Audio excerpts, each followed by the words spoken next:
Hello, and welcome to Profiles in Peace, a series of audio excursions to far-flung places in the world where people are doing great things in the name of peace building. This series is brought to you by the Peace Train Charitable Trust, building peace through global connections.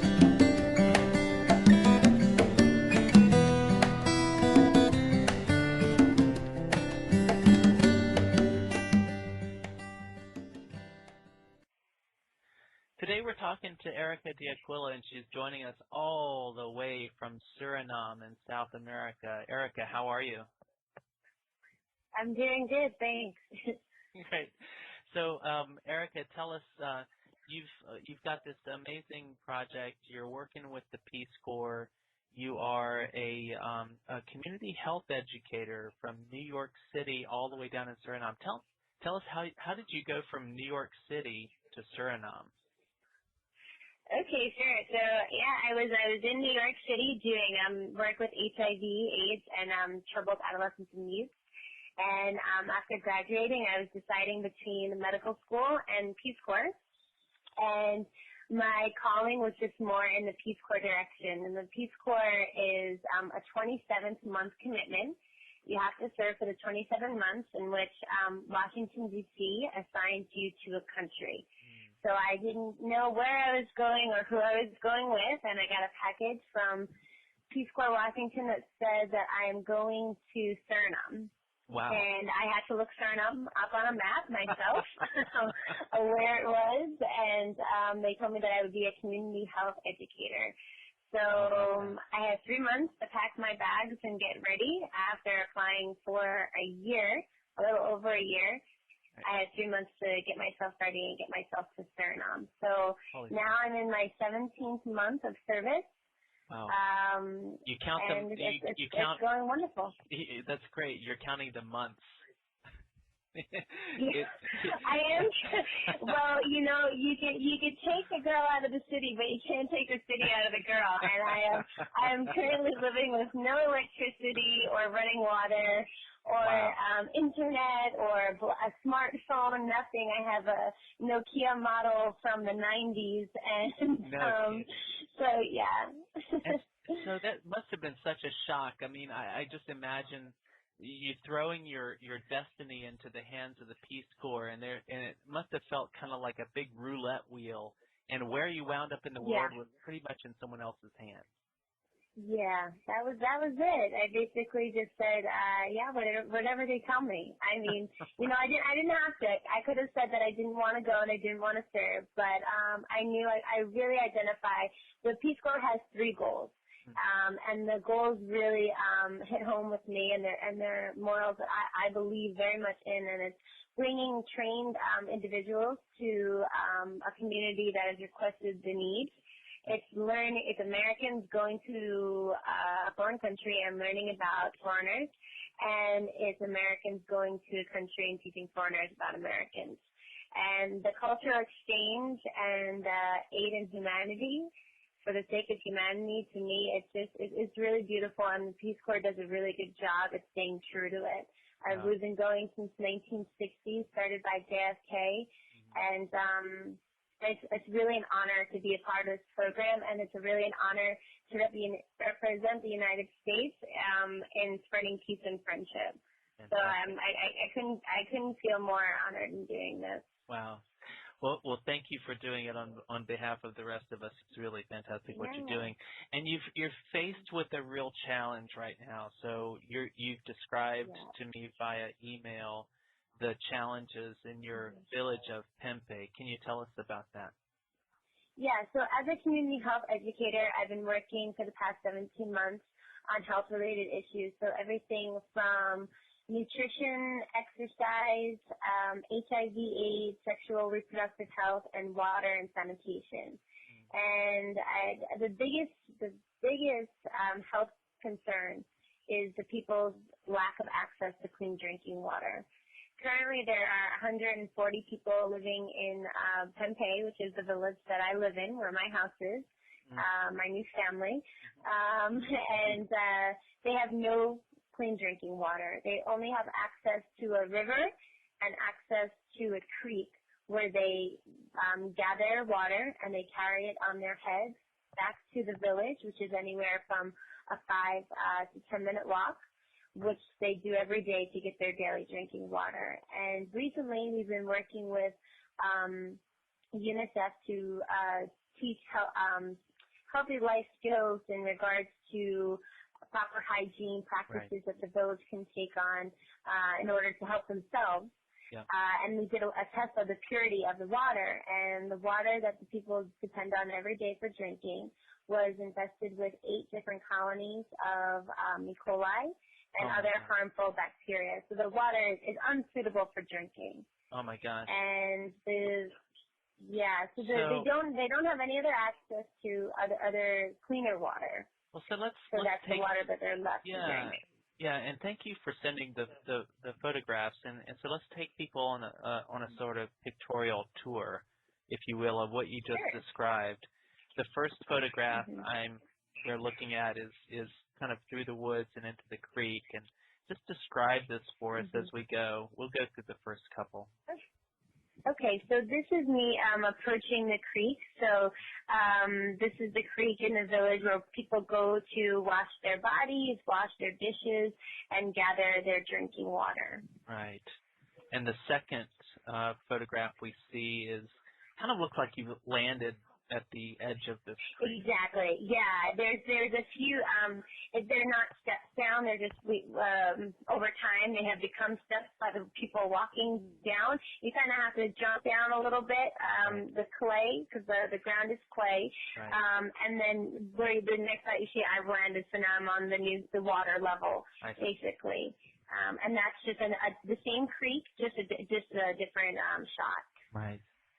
And so this next picture looks like a close-up of the creek, and it's full of leaves and that sort of thing. And and that's what I was trying to focus on there, that there's so many contaminants, just even organic contaminants, not to mention the, things that the rain carries into the creek, or that people, let's be honest, people litter, right? So there is garbage that ends up in the creek, whether it be intentional or unintentional, the wind takes it. And there's also just the leaves and, the birds that their waste is on, or the bats that their waste is on the leaves, and then the leaves hit the water, and then people come and they gather that water and bring it back to their homes for drinking. Right. We have a couple more shots here of the creek. There's another one that looks like it's pointed kind of up into the jungle.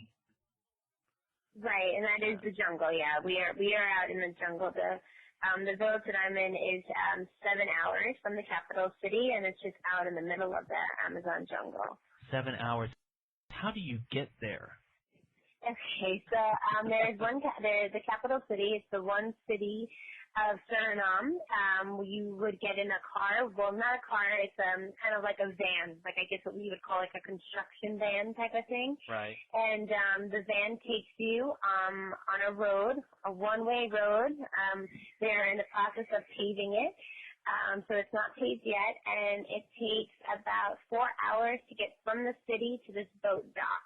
And once you get to this dock, you get on a motorized canoe. And the motorized canoe will then take you south for 3 hours. And once you're on the canoe, there's no more roads, there's no more telephone wires or anything like that. It just looks like jungle. Because these villages that we're in are villages that were set up by the escaped slaves when the slaves broke away from the Dutch settlements, the sugarcane settlements. They ran out into the bushes and set up these informal villages. And today these villages are still there. The government has given them the land rights of the jungle, of parts of the jungle, and so the villages remain to be there. So that's one of the villages I was in was set up by I live with the ancestors of the slaves. Wow. And so what struck me was here's a young lady from downtown New York City, where you might have hailed a yellow cab or two in your time, now, to find yourself on a motorized canoe, You'd be surprised that hailing a canoe and hailing a taxi is not too different. Unbelievable. So the next photograph I see is another, and it actually looks really beautiful. This creek, and you've got the rocks and whatnot, and it looks really Yeah, nice. it was hard explaining to the villagers because they thought this water is so clean. If you see the river water, it's brown. The river water it's other water source, and they say to me all the time, no, Pempe, that's my village name. They say, no, that we don't drink the river water. Don't you see how dirty it is? It's brown. But look at this creek water. You see how crystal clear it is? It's so clean. Right. And I was fooled myself. I'm like, yes, this objectively looks cleaner than the other water. Yep. And when they did the test and the results came back, sure enough, the creek was twice as infested as the brown water, which was the river water that had all the oil from the boats passing by. This water was even worse. Wow. And the reason why is that there are no bathrooms where we are located. Right. So human waste often just gets, for lack of a better word, flung into the jungle. And then when the rain falls, the rain carries that bacteria into the creek. Right. Got it. So here we go. We've got this young lady. Tell me about her. She's looks like she's gathering water here. Yeah. That's my good friend. Her name is Sangalini, and she is 15 years old, and she is bending down right now to get water. And then she probably made about 4 more trips because she's not just gathering water for herself, but also for her little sister and her grandmother who she lives with.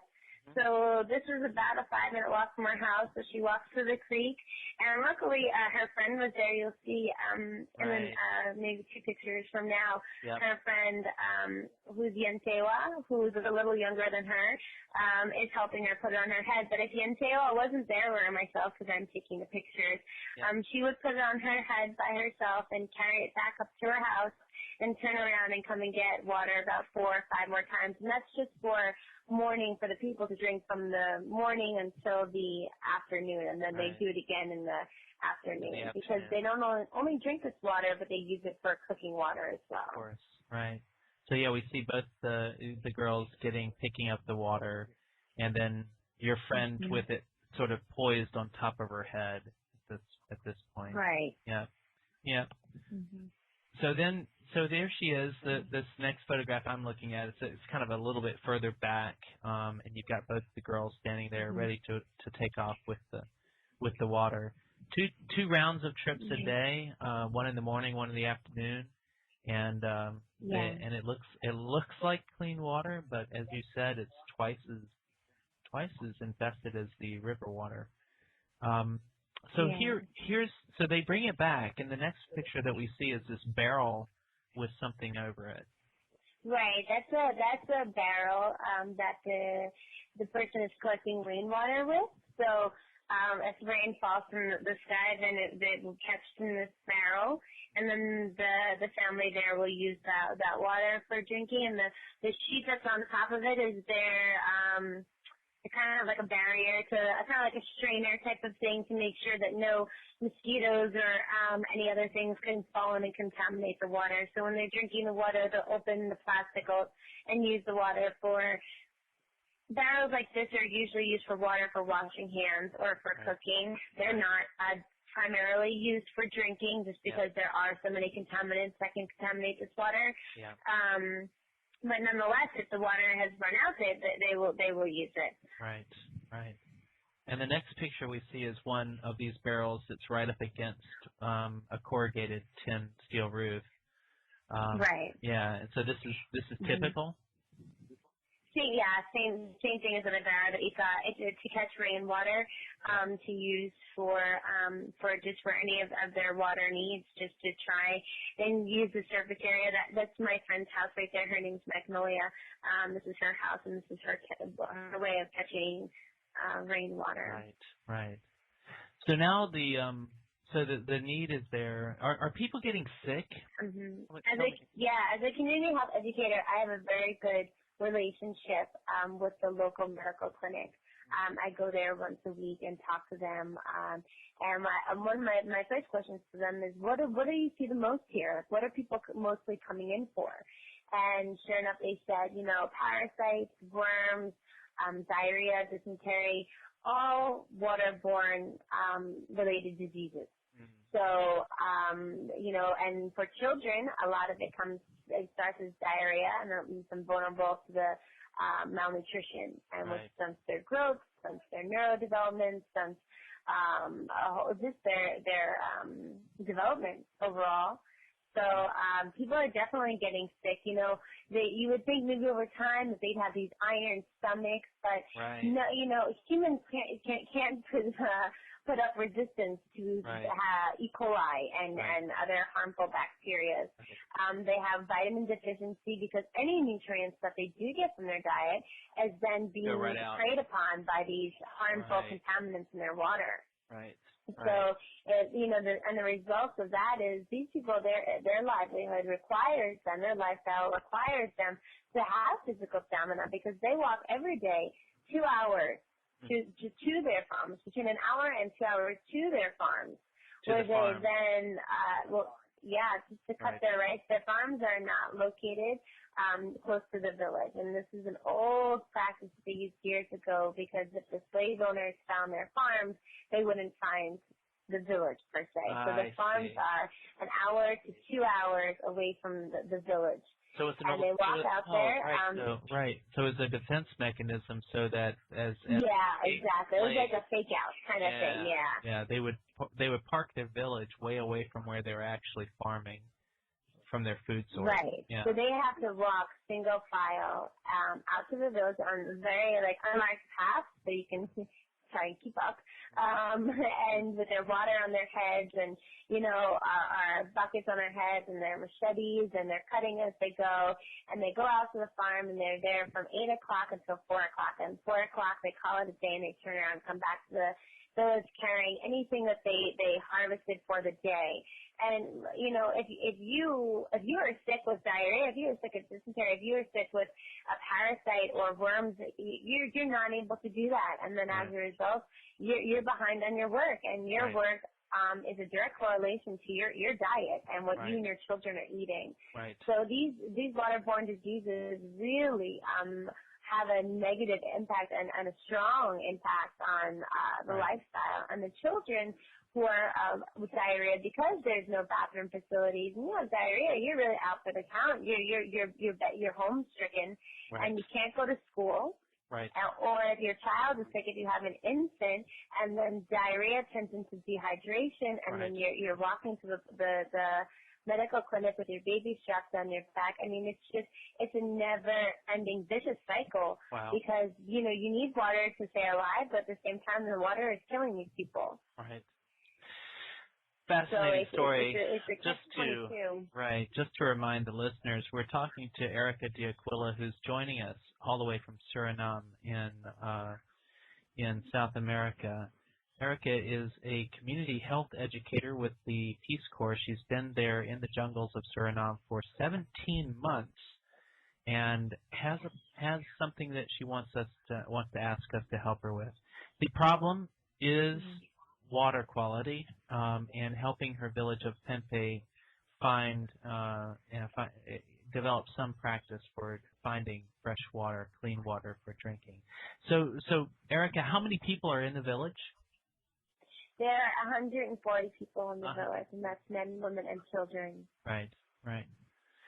So let's talk about the solution.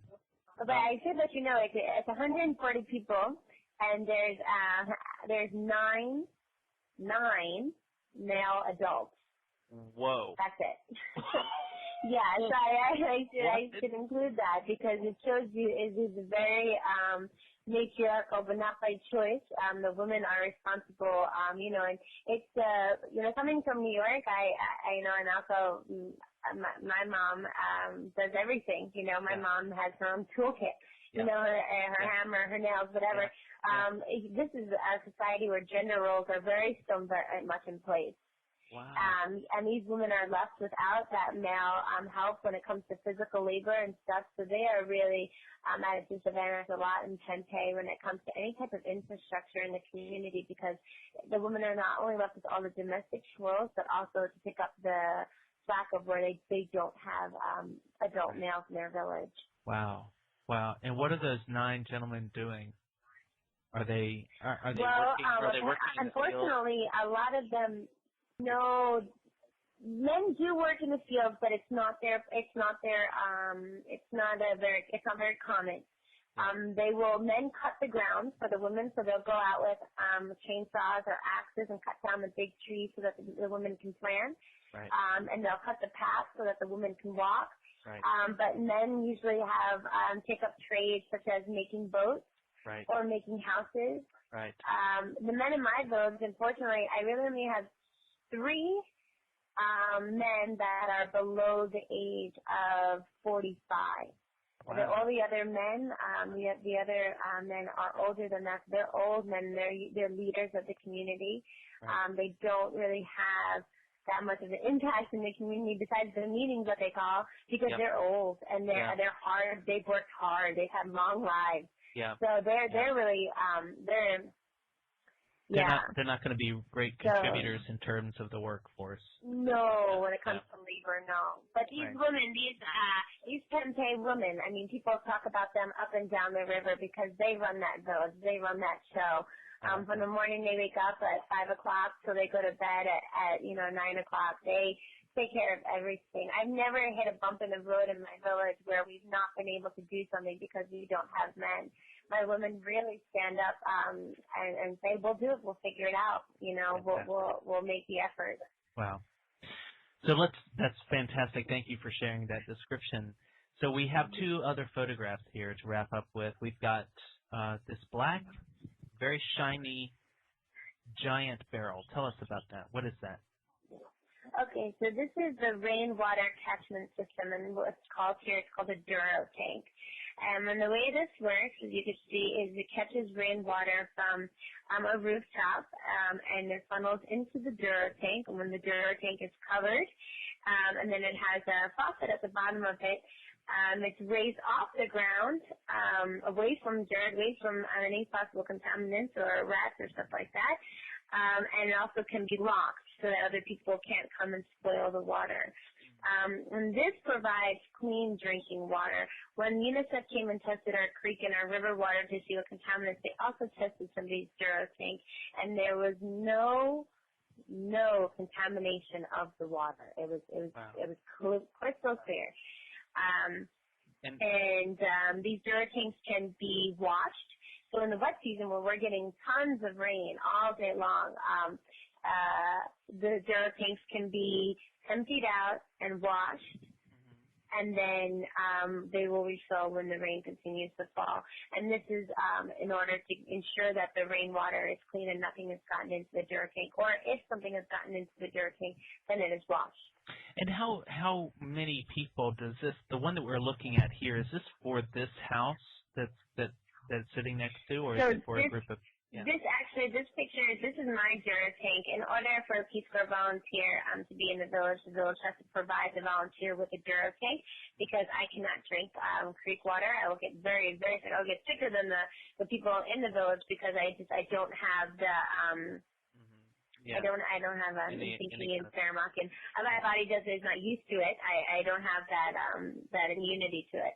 So this is my Duro tank. But a family, this Duro tank holds 400 gallons of water, and depending on your surface area and that it's always full, it will provide drinking water 365 days a year with the average rainfall and the dry season included. So the dry season is when it doesn't stop completely raining in Suriname, but the rain is significantly cut in half. But even with the appropriate surface area, so as long as you have the appropriate surface area to catch rainwater, this can stay full 365 days a year. Right. So as long as there are if you've got a good roof and you've got a good gutter and enough surface area to catch enough rain, then you're going to be able to survive with clean water all year round through rainy season or not. Exactly. Great. Yes, Great. and these Duro tanks that we're getting here, we're providing one per household with this project, this Peace Corps partnership program that we're talking about today. Yeah. So it provides the Duro tank, the cement stones you see underneath, the gutter on the side of the house you see, and the PVC piping that comes from the gutter directly into the Duro tank to prevent any contaminants. That's fantastic. So So this is what it comes down to. You have written a proposal to the Peace Corps to get their blessing to do this project of providing a Duro tank for every house in the village. And this is going to, what's the price tag for this to make this happen? So I just wanted to mention, it's a specific project that I've written. It's called the Peace Corps Partnership Project. And what a Peace Corps Partnership Project is when a Peace Corps volunteer partners with Americans. So you have the people of the community partnering with Americans, and I really like this kind of project because it really illustrates, exemplifies what Peace Corps really is. It's a collaboration of Americans and those of a community in order to aid the need of for the sake of humanity. So it's clean drinking water. So we all know, and water is for survival. So this is really, really imperative. So I write a project to Peace Corps, Washington, D.C., and they approve it. They look at it and they say, okay, if I look at this budget, 25% of it is community contribution. So the people of my village are providing all the labor to make this project happen, but they don't have the financial resources to get the materials. And that's where we reach out to Americans. That's where we reach out and ask you to contribute what you can in order for us to buy the supplies to make this project happen. And the budget is set at a little over $10,000. And right now we're online. We're collecting money from all over America, and we have already collected over $2,000. But we still have now we have to raise $7,986. This is so important to me, just because I'm here and I see it every day, the need of these people. And, and I know Americans are touched by just one snapshot. You see on a computer and it touches you. And if you can imagine living in it every day, I wake up with these people and I'm fortunate enough to go to my Duro tank and get the clean drinking water. And I share it with my community members, but it's not enough. And by the way, for those listening, if you'd like a quick path to the link to donate, just go to the peacetraintrust.org website. We will have the link in the margin of our website there, peacetraintrust.org. So assume, Erica, that people are generous and you wind up with enough money and Duro tanks arrive. What happens next? What is implementation? So what happens is if they go to the website and they donate and we reach what we've requested, then Washington, D.C. will write a check to Peace Corps Suriname. And Peace Corps Suriname will cash that check and give it to me and the water committee in my village. And the water committee in my village is set up of just community members, 2 women and 1 male. And we have already, in writing this process, my community was involved from the beginning steps of this project, brainstorming this project, traveling to the capital to do the pricing of the Duro tanks, the prices of the piping, the gutters, the faucets, the cement stones. They were in the process of sitting down and saying, okay, how are we going to allocate this labor? Who's going to be responsible for what? Having the women agree to going to the bottom of the riverbed to to gather thin sand to mix with cement to make the cement stones. And then we wrote the project and sent it to Washington, D.C. So now it's online, and if people donate to reach the requested amount we've asked, and we get the funds here in Suriname, my water committee and I will come into the capital city. Together we will buy the materials, and we will bring them to Pempe. Wow. And when we get them to Pempe, the labor has already been agreed upon and allocated to members of the community, in which we will then start implementing the project. But the biggest component of this is sustainability and longevity. We want this project to be sustainable by the community members. This is not a handout. Peace Corps doesn't work like that, because we see that what people really need to know is have the knowledge, be given the knowledge for them to take ownership over the project. So we will be having trainings of installation process, how to install a Duro tank. We'll be working side by side each other in order to make sure that all the Duro tanks are installed properly to ensure their longevity and to ensure that they are providing, in fact, clean drinking water to the recipients. Wow. So we will start building the cement foundations. We will start installing the gutters. The water committee and I will be going around and ensuring that everything has been installed properly. And we will also be doing purity tests of the Dura tanks to ensure that the water that the Dura tanks providing is in fact pure. Solid plan. It's great to hear. It's just wonderful because, that gives us a lot of, let's say, confidence that donations will actually have an impact. And I'd ask you, if things do turn out really well here, that I'd love to circle back with you. This project has a life cycle to it, doesn't it? You have to have things done by a certain time, early next year? I do. I do. My service is, sadly, it's coming to an end now. I've passed my midway point, and I have to have the funds. The project needs to be implemented 5 months before I'm leaving the country. So then that means that the funds have to be in even earlier than that.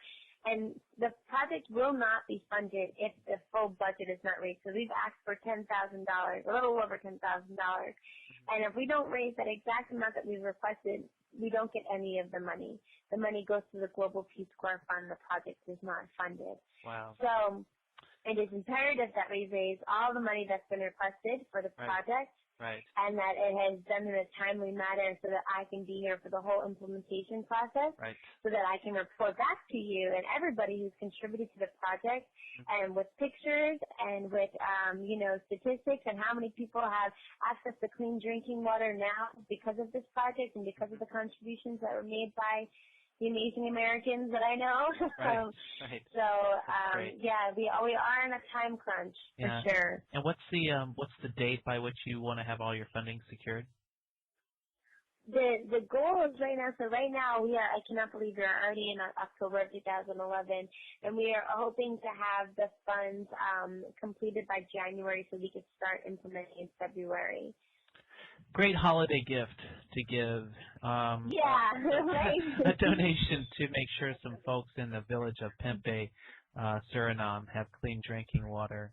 We've been talking to Erica D'Aquila, our fabulous Peace Corps volunteer and Peace Train member extraordinaire, 17 months in on her journey into the jungles of Suriname.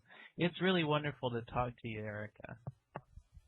Oh, it's really great to talk to you, too, and it's really nice to be able to talk to, I know in talking to you, I'm talking to so many people through Peace Train, which I have so much admiration and respect for, and I'm inspired by the work that you guys do. So, and I mean, I am a part of the Peace Train family as well, so I would love people to know that, and, just really appreciate all the effort and, the consideration that people put into donating and contributing to this project and all the projects that Peace Train works with. It really does help. It really does make a difference. I know as a Peace Corps volunteer, I sit here all the time and say, is this really making a difference? Is this really helping? And believe me, it is.